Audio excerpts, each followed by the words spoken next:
Here's the easiest charm pack friendly quilt or table runner you will ever make. So what do we need? A pack of charm squares or 5-inch squares. And how do we get this finished result?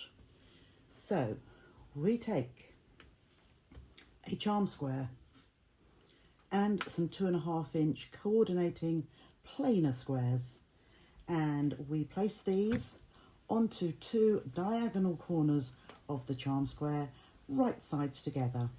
We draw a diagonal line, or you can just eyeball it so that we can stitch from one corner to the other.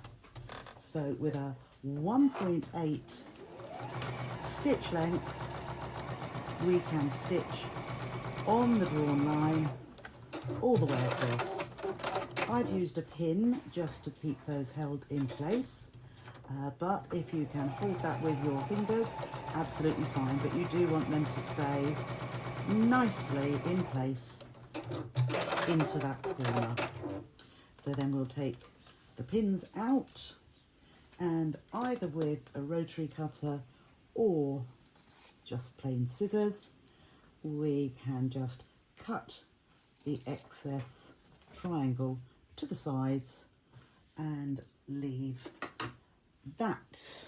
So then we'll bring in our pressing mat and a hot iron, set the seam, push, open out that triangle and pull it back, set the seam. I like to use the side of my iron,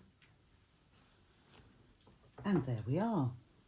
There we have one, there we have two, and here we have many more. So let's just have a look. In just a few moments, we can make a quilt by popping our squares with snowballed corners into a quilt or table runner like this. Enjoy!